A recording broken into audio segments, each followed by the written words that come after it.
Hola, bienvenidos de nuevo a este viaje por el Reino de Jerusalén y la historia de los Caballeros Templarios. En el capítulo pasado recorrimos más de 1000 años de historia y vimos cómo un territorio en disputa se convirtió en el objetivo de la empresa más gigantesca que Europa había visto hasta la fecha. La primera cruzada había sido un éxito. Jerusalén estaba en manos de los cristianos.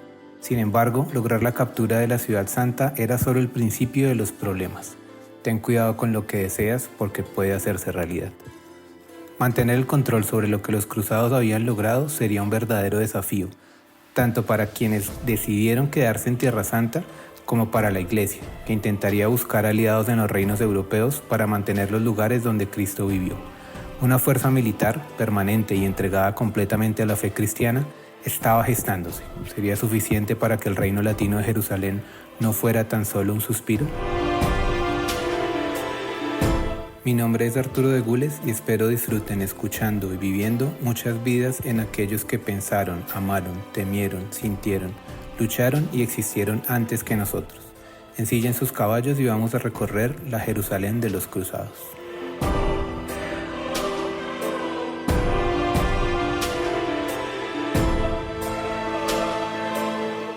216 años antes del nacimiento de Cristo, Aníbal Barca, el temible general cartaginés, había derrotado a las legiones romanas lideradas por los cónsules Lucio Emilio Paulo y el arrogante y oportunista Cayo Terencio Varrón.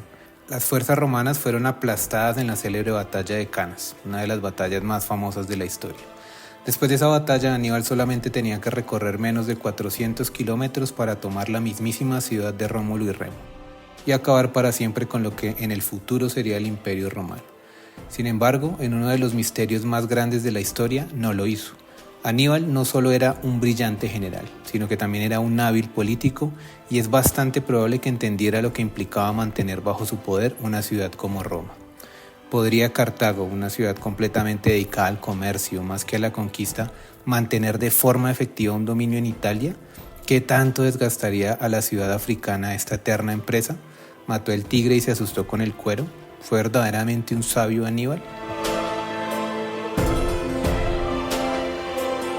Volviendo a 1099, los cruzados no pensaron como Aníbal, y ante las puertas de Jerusalén decidieron tomarla y establecer un reino feudal en toda Tierra Santa.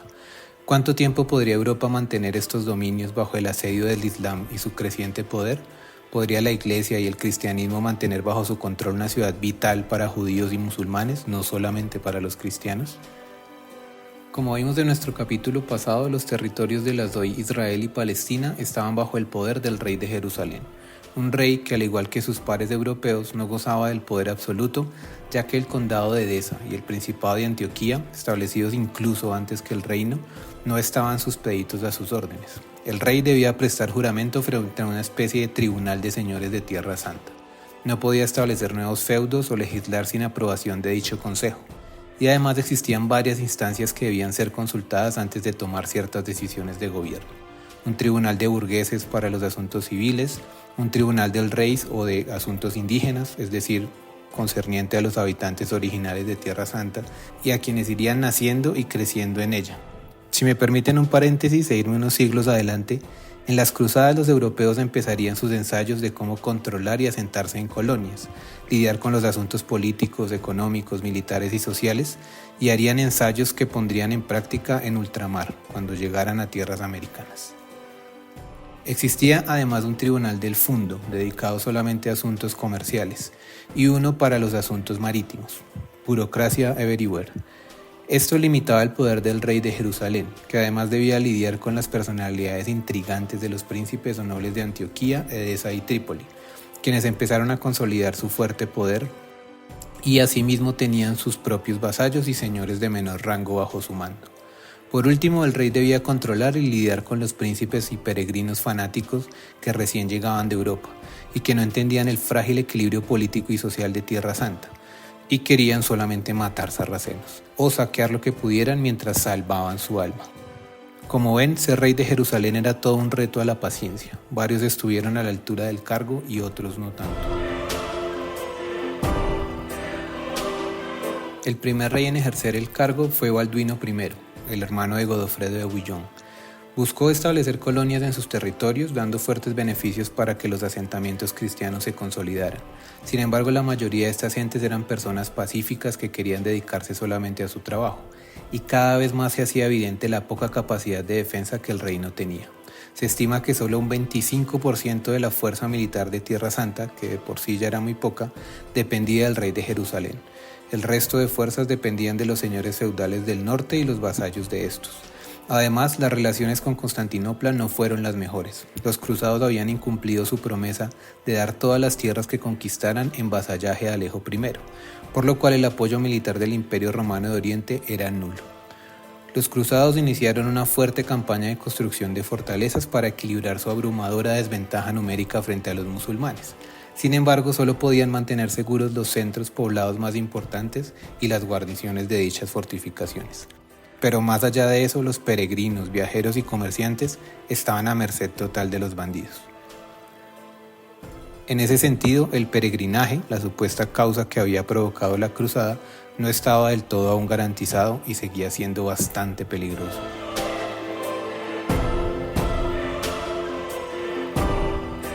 En este panorama, 9 caballeros con algún grado de nobleza decidieron ofrecer su servicio para proteger a los peregrinos que buscaban llegar al Santo Sepulcro en Jerusalén. Estaban liderados por un caballero venido de la región de Champaña, llamado Hugo de Pines o Paganis. En su juventud había estado cercano a la formación de la orden cisterciense e incluso era amigo cercano de San Bernardo de Claraval, precisamente perteneciente a dicha orden y uno de los personajes fundamentales para la misma orden del Temple. Luego de su primer viaje a Jerusalén, en 1104, había vuelto a Europa para contraer matrimonio por segunda vez. Sin embargo, decidió dejar a su esposa y volver a Tierra Santa en 1119, donde se reunió con 8 caballeros más para fundar por ahora la modesta Orden de los Pobres Caballeros de Cristo. Al parecer, sus otros 8 compañeros eran Godofredo de Saint-Omer, Pagens de Montdidier, Archambaud de Saint-Agnan, Andrés de Montbard, tío de San Bernardo de Claraval, Godofredo Bisón y Rolando y Gondamero, de quienes no conocemos sus apellidos o procedencias.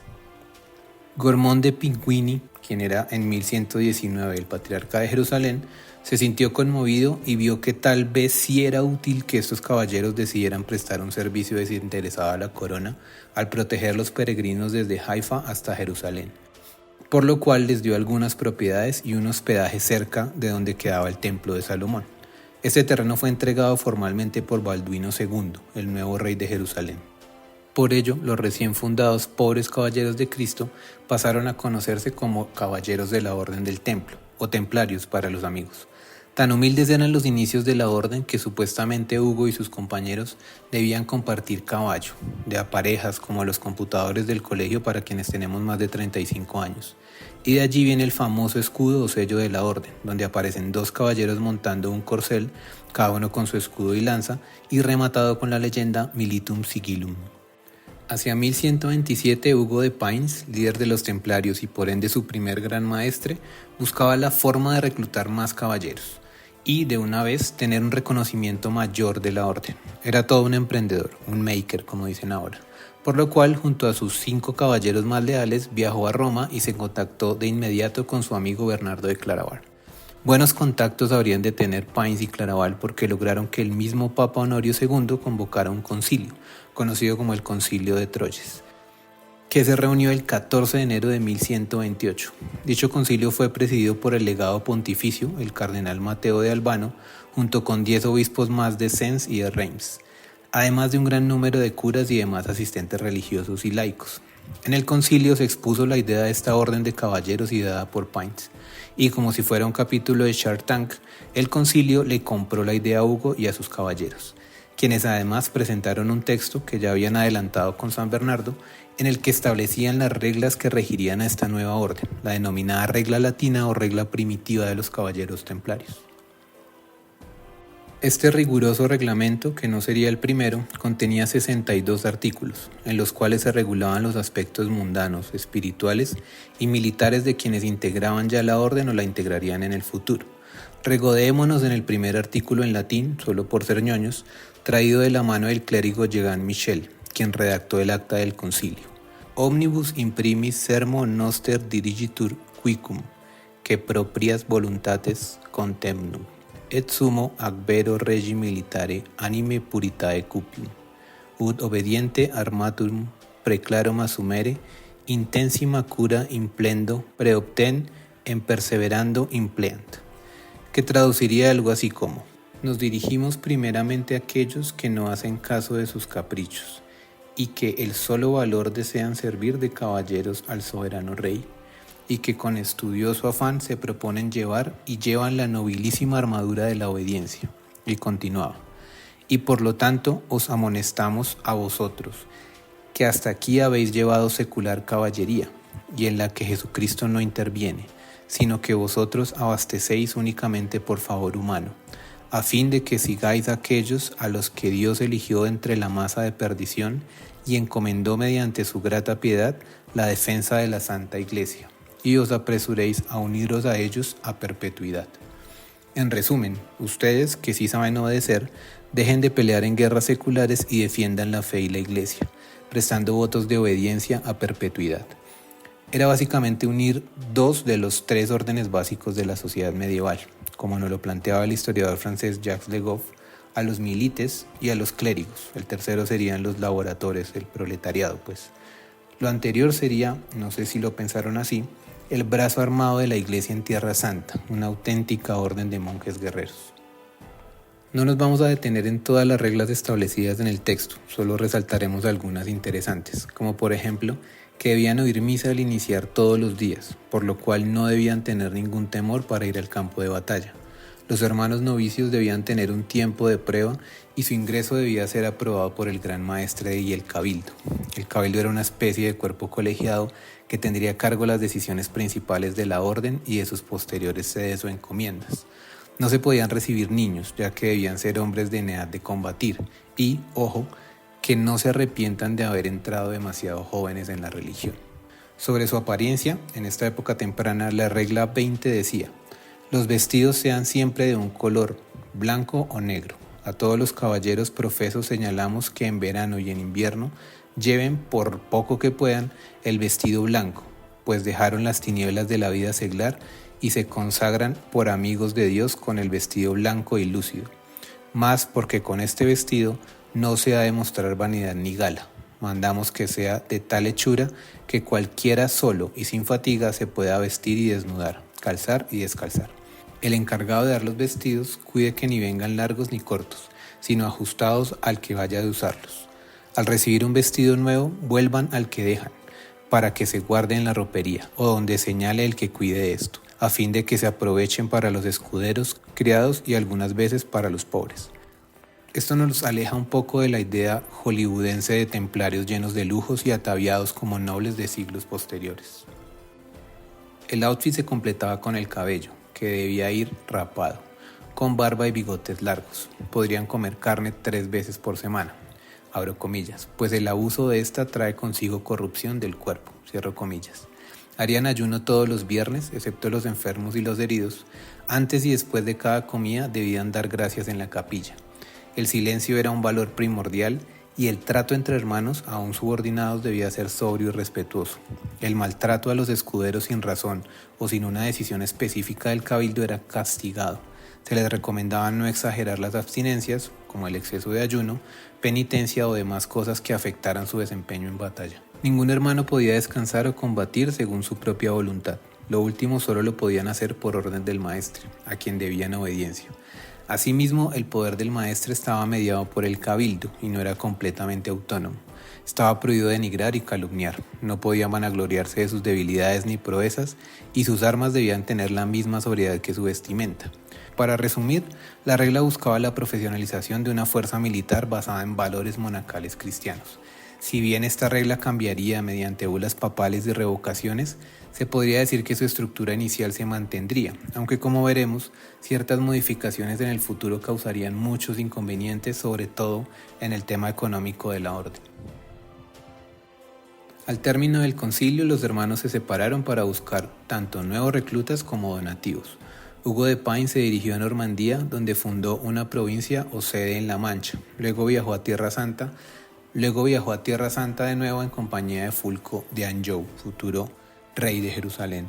Otros hermanos se dirigieron a Flandes y otros cruzaron los Pirineos hasta España. En Portugal, por ejemplo, la reina Teresa le otorgó un castillo y tierras a la orden, así que ese tamaño era el éxito y el crecimiento que ésta tenía. Se empezaba a constituir una especie de cruzada permanente que captaba recursos y talento humano para ser usado en la defensa de los santos lugares. Mientras la orden del templo se consolidaba y crecía, la situación social de Tierra Santa iba cambiando. Los señores feudales llegados en 1096 habían echado raíces y se arraigaban en esos territorios. Sus descendientes ya no se consideraban europeos, eran como una especie de criollos, si se me permite el anacronismo, que en parte entendían las particularidades del territorio y que constantemente se veían enfrentados a los recién llegados de Europa, que como ya dijimos, no entendían esa complejidad política, social y económica a la que se enfrentaban. Abro comillas, nosotros que hemos sido occidentales, escribía Fulquerio de Chartres, ahora somos orientales, ya olvidamos nuestros lugares de nacimiento. El mismo rey Balduino II daba ejemplo al casarse con una armenia. A este nuevo grupo social de nacidos en Tierra Santa se les denominaba los potros, y serían quienes más velarían por mantener el sano equilibrio y la realpolitik en Tierra Santa, incluso si ésta merecía relaciones diplomáticas con líderes musulmanes, lo cual escandalizaba a los radicales recién llegados de Europa.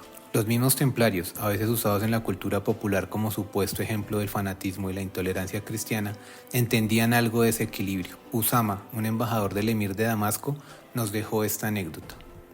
Cuando visité Jerusalén, entré a la mezquita de Al-Aqsa, que se hallaba ocupada por los templarios, mis amigos. Al lado se encontraba una pequeña mezquita que los francos habían convertido en iglesia. Los templarios me asignaron esta pequeña mezquita para cumplir en ella con mis devociones. Un día entré allí para glorificar a Alá. Estaba sumido en mis plegarias cuando un franco se arrojó sobre mí y sin soltarme, volvió mi cara hacia el oriente diciéndome, así es como se ora. Un grupo de templarios se precipitó hacia él y lo expulsaron. Después se disculparon y me dijeron, es un extranjero, llegó recientemente del país de los francos. En medio de esta extraña mezcla entre diplomacia y guerra, las acciones militares continuaban. El mismo Balduino II fue capturado por un emir turco, Balak, en 1123. En su cautiverio, Guillermo de Burés, señor de Tiberíades, tomó Tiro, asegurando así el litoral completamente para los francos y los normandos. Una vez liberado Balduino, intentó tomar Alepo, al nororiente de Antioquía, y al no lograrlo intentó atacar Damasco sin lograr capturarla. Cuando la espada no le alcanzaba a Balduino II, usaba la diplomacia. El mismísimo rey de Jerusalén buscó aliarse con una disidencia radical del Islam para atacar Damasco. Esta secta era incluso vista como herética por muchos musulmanes. Eran conocidos como los nizares, o peyorativamente llamados ashashin, asesinos. Sí, en los que se inspiraron los chicos de Ubisoft para crear la orden de los asesinos de nuestra franquicia favorita, con todas sus locuras históricas Assassin's Creed. En fin, es otro tema. Esto solo era una muestra de qué tan práctica y cambiante era la política en la Tierra Santa. A propósito, otro paréntesis.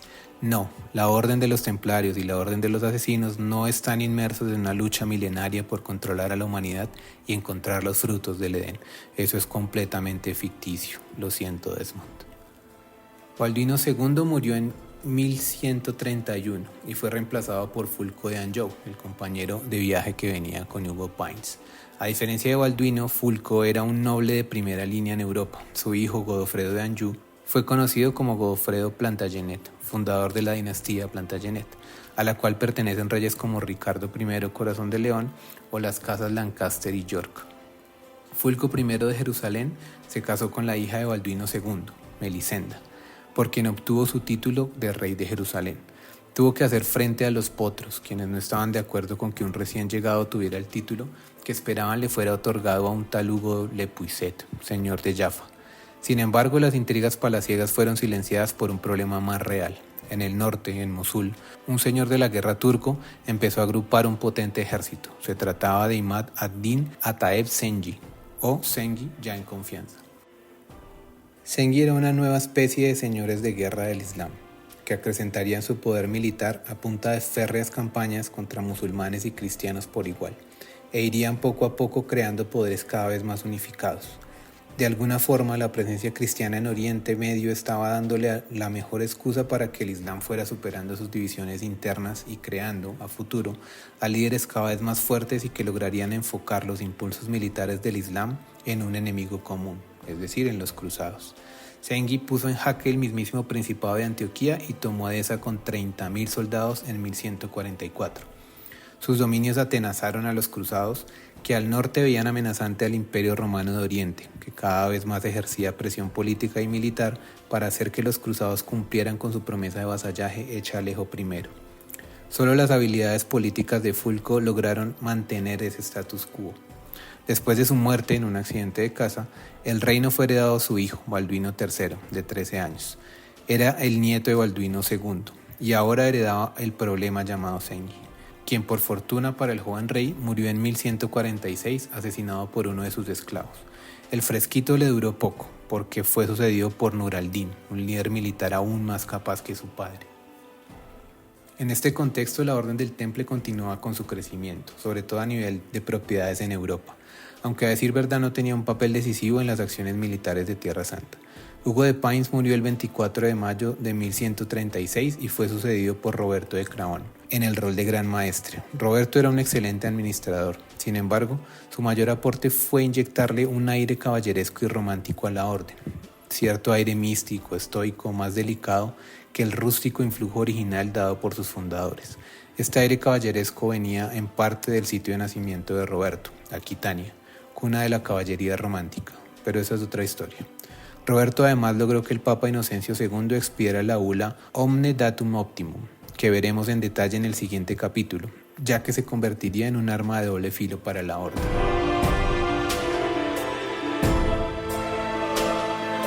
La caída de Edesa escandalizó a Europa y activó las alarmas a tal nivel que se preparó una nueva cruzada. Esta vez el rol de Urbano II fue tomado por San Bernardo, que haría los discursos pertinentes para preparar la nueva campaña militar. Esta nueva cruzada y las consecuencias para bien y para mal de la nueva organización legislativa creada por Roberto de Craón serán los temas que veremos en nuestro próximo viaje a Tierra Santa.